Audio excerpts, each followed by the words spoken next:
took a snitch of his robe. What was the reason why David did not kill King Saul while he has the great chance? Because he's God's Kasi- chosen and he respects him too much. Great chosen ba ano?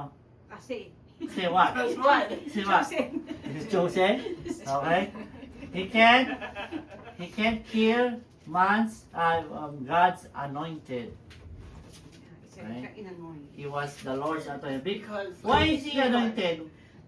Huh? Why is he King Saul anointed?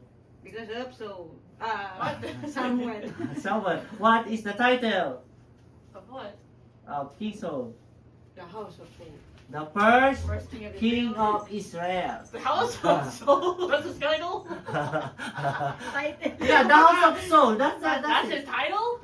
No, I mean You that's asked the why- title, and she said the house of Saul. What did David did next after he cut the pieces of rope? He went out and said, I spared you whoever.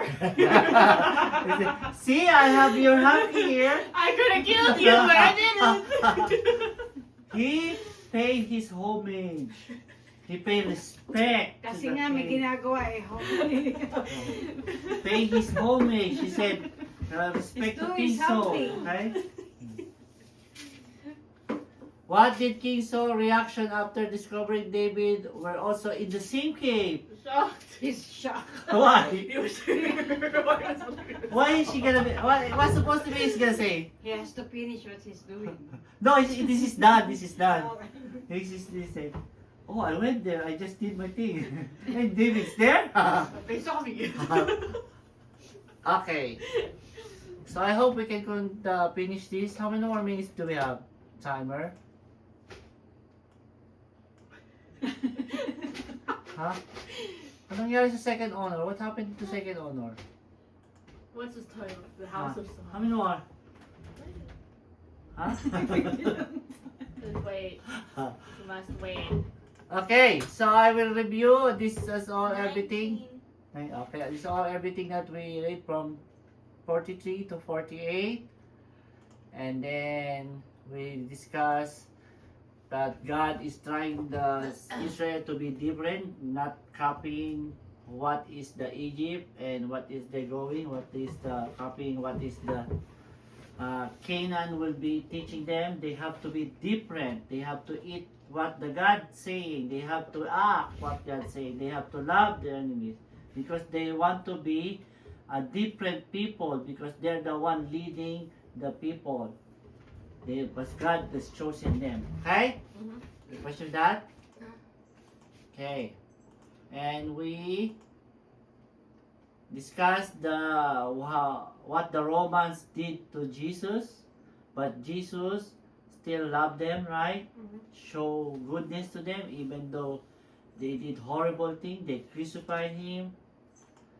So that's the first one. And also the Jews or their chosen people, what did they do to Jesus? They despised him. They asked him to crucify him. And Jesus still loved them.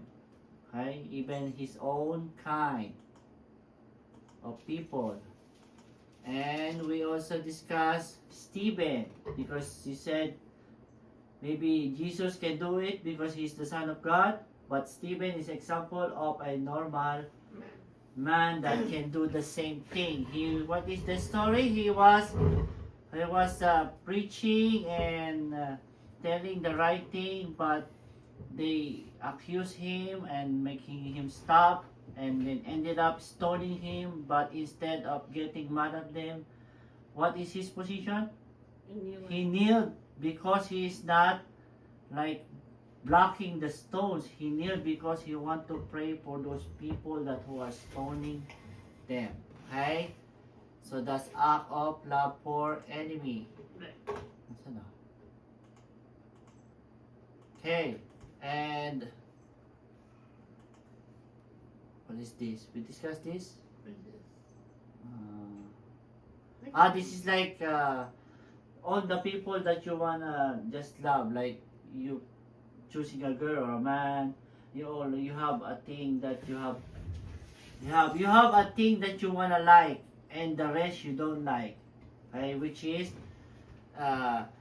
it's not what the Bible is saying. You have to love everybody. You like people or you don't like people, you have to treat them the same love. Okay? And then we go to the Good Samaritan. We already have this in the quiz. Okay? And this is the explanation. And this is the one last time, the story of David and Saul. Okay. Any question with this? Now we go to second. This is the sheepfolds. But How do they hide it behind that? What? but normally they are just stones. This is like a Modern? modern generation of sheepfolds. But normally there are stones, those brown stones. They pile up and make a fence. Brown stone? Round stones. I don't know, bro. Round stones. I heard brown. I was like, what? I don't want to be brown. Okay, let's go to 2 Samuel 16, verse 5. Let's read 5 and so forth. What's the title? How come I don't have that? David and Ziba. Oh, first muna Why si don't I Surya. have that? Surya muna. Title and What is verse it? 5. 16. 16, start at verse 5.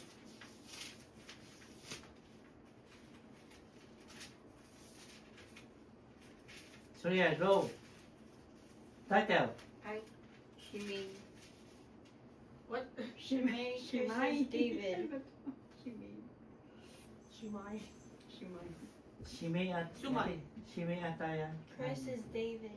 Okay.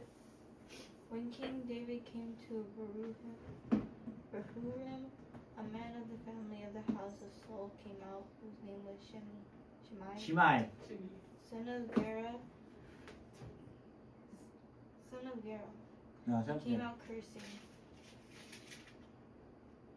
And he threw his stone at David and at all the servants of King David, and all the people and all the mighty men were on his right hand and on his left. Shimei shouted while he cursed, out, out, murderer, scoundrel. The Lord has avenged all of you the blood of the ring. The house. The house of Saul, in whose place you have reigned. And the Lord has given the kingdom into the hand of your son Absalom. Mhm. See, disaster has overtaken you, for you are a man of blood. Mhm. Nala? Ano pa ba? Sige, on. Basta. Basta kahit ano kasi yun. Then Abishai, Abishai. then Abishai, the son of Zeruiah, Aha. Aha. said to the king, "Why should this dead dog curse my My lord the king? Let me go over and take off his head." Nala, But sige. the king said, what have I to do with you, you sons of Zeruiah? If he is cursing because of the Lord has said to him, curse David. Who then shall say, why have you done so? Oh, that's it. That's it. So the title is Shemai. Shimei curse David. Shimei. So who was the character? Shimei. Shimei and then It's so confusing. You said Dave. Shemai. oh Shimei. What is a Okay. name? Okay. But I said Shimei. We don't know him, but Shimei. Okay. Shimei or Shimo. Shimei. What else? Who else in there? David. Who else? The servants. The servants. Was it Abishai? Abishai is like the right hand, the general. The dead dog. No. Absalom. Absalom! That's Yun, an insult. pinakamalaga, Absalom. The Okay. dog is an insult. Okay. But he's So, present. here's the story. So, David is the king. Absalom is his son. Now, his son, Absalom's from the wrong. the movie, the robot? Okay. So, that's why it's in the Bible. He's son of King David, but he's a mighty man, taller and long hair up to the hips. But he turns out back to his dad. Like he convinced the people that he's gonna be a better king. So when this Absalom convinced the people and David was like going down, David decided to go from the kingdom because Absalom now his son want to kill him. and the people are convinced. Everyone wants to kill David, honestly. So that is the story. Now, when they're leaving out, there is this Shimei, the person who is from the house of Saul.